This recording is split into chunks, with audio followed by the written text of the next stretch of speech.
What's up, everyone? Today I'm going to be teaching you how to shade. Alright, so let's get into it. Alright, so to start here in this sped up video, I'm going to be shading a simple ball. Of course, we need to first figure out where our light source is coming from. It's going to be coming up from the top right, so I'm going to be drawing my lines going towards that, because that defines where the light is. It's a very nice little thing to do. And also kind of just explain gradient here. I'm going to draw this little rectangle and add these lines. If you pay attention, the closer the lines will end up being during this, the darker it will look. So like in this example right here, see? Adding more lines, it starts looking darker.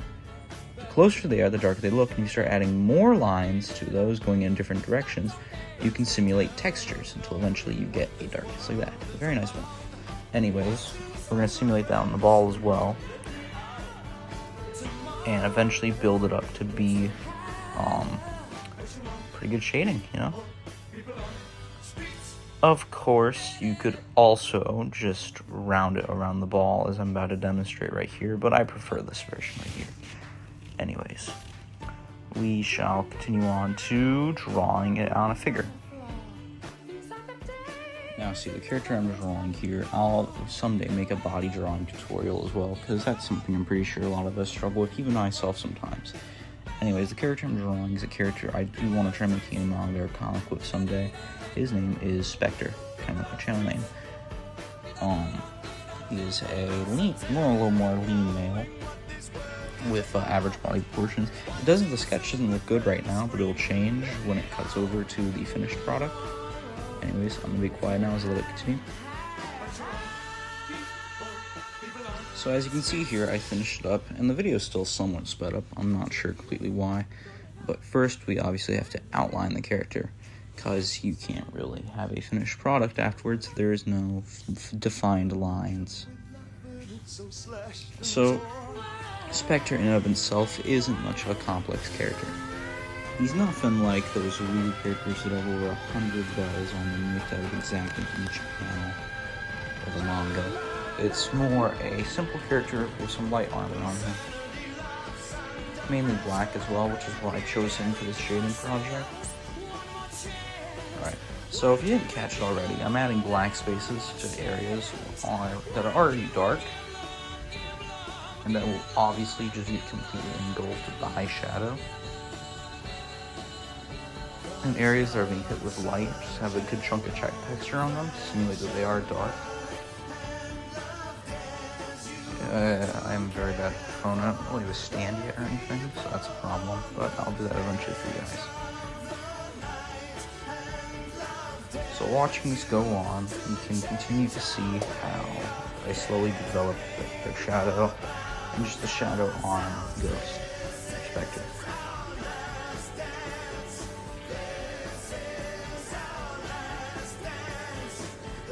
As we go on, I also forgot to define part of him, so that's a silly little goof up I did, but hey, you guys can forgive me.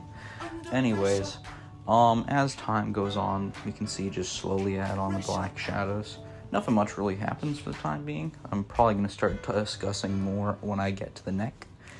And even then, my phone died, so it's going to skip part of that, so I apologize. So I'll see you guys.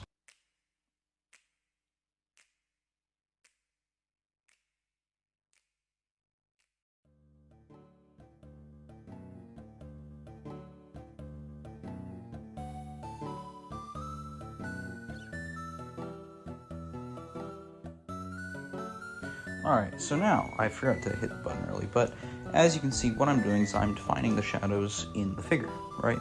There's where my phone died. Anyways, I went ahead and defined the rest of the shadows, but the shadows are going to have the crosshatching. Of course, if you want it to look not as thick, or if it's a lighter object that isn't meant to have as much shadow as, like, say, Spectre, then you're not going to add as much lines as Spectre does on him. This is supposed to make him look more darker. Anyways, so yeah, you can already see how I'm applying the crosshatching to him. A very nice little technique, might I add, used in a good chunk of comics, manga, a lot of production material. Just throwing that out there. You're going to need to know this skill.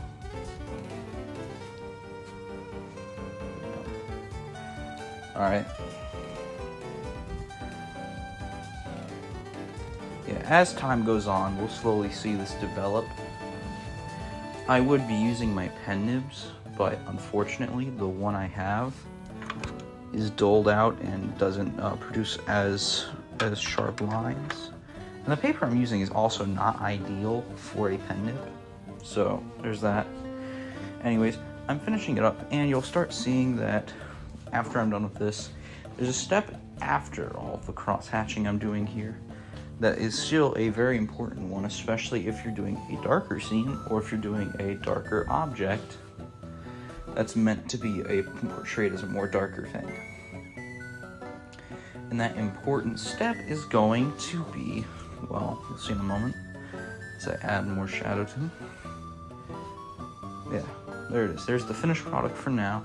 Now I have out my brush pen, which is where I start adding the thick black shadow. Now, thick black shadow is what you're going to add in order to simulate highlights in the dark places, or you're going to use that to just make the full-on black shadows. Because full-on black shadows, you're not going to make them in every single space like I'm doing here, okay? I'll say now, there's a YouTuber called I Am Shadow Art, which I love their content. It looks really cool. The only problem I can say is that they don't always have the black shadows. And for a time being, I kind of fell into that trap of never using black shadows. But now I use black shadows a good chunk, and I'll say it now, it looks very nice in a piece when you do that. Noticing on them though, their art is pretty phenomenal though. Alright, so actually keeping on subject though, as we continue on, you'll see that I keep on adding it into areas that are a little bit further from the light. If you don't know where the light's coming from, it's supposed to be coming from the top right corner. Because that's just the easiest angle to do. Probably just let it play for a little more, but yeah, you should get the idea. Using black shadow makes something look darker in order to cover up the completely black spaces. You're not going to use that on every single space unless if you're doing a really bright light focused on one area. Like an explosion.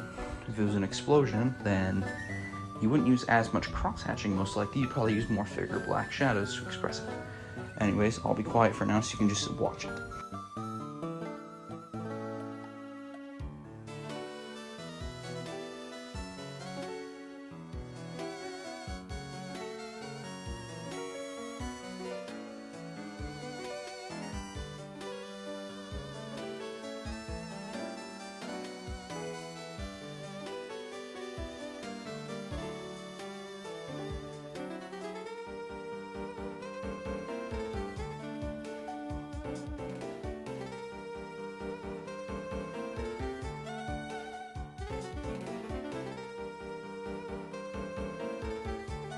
I think this was about the point where I decided that it wasn't as dark as I liked it while I was working on the arm right here. The arm, because of its tube-like shape, you're going to treat it like a tube, basically, a very complex tube.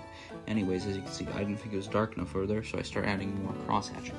Here's the thing about cross-hatching in this manner, is that you can't take back what you place once it's done. If you have white out, white acrylic ink or wash, as some YouTubers do, then perhaps you can fix your mistake. But for what I do, I only have a white gel pen that is only really meant for adding white highlights. So if I made a mistake during this, then I can't take it back. Of course, that is the beauty of art though. Anyways, I shall let it continue until we get back to the arms.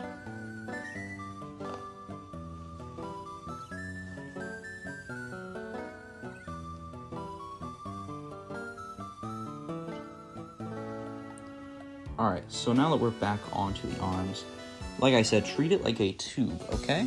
It's a big, bendy tube, that's what you're going to treat it like. That is why only half of it is getting completely shaped, and the rest of it is not. And that is because it is essentially a really long tube that bends a lot. So, exactly as I just said, you're going to treat it as such. Black spaces go down on the bottom, also around the armpits. Just going to add that extra definition. Like I said, this is just how we're going to do it.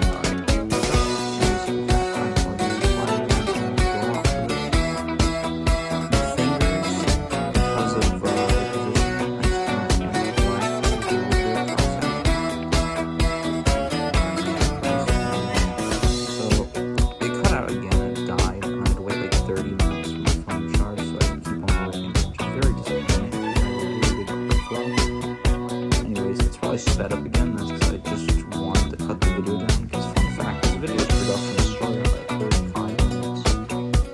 All the speeding up this video was specifically so that I don't overdo it. I'll be honest, I don't want to force my audience to 35-minute long videos.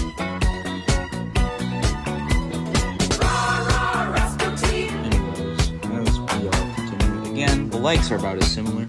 They're thicker tubes, we get underpants, which are their own little rectangles. You have to keep that curve a little bit. So you have to treat them as part of the surface as it, but not as just part of the top.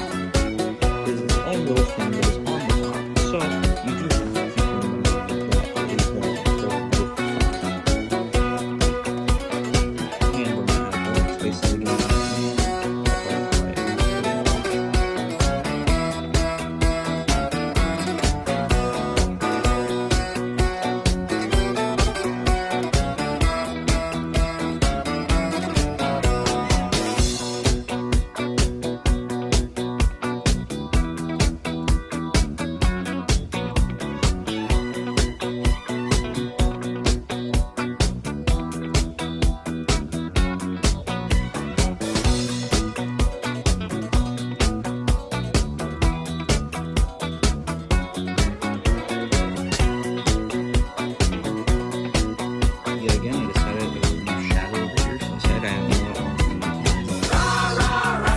Very rigorous process. For normally the left legs, if the left light is coming from the right, I add a little bit more the right side than I would right, then simply just because it looks right. Of course, though, I could also be completely wrong on that, but just I always thought it had a nice little detail to like doing it. So as we all continue on through this,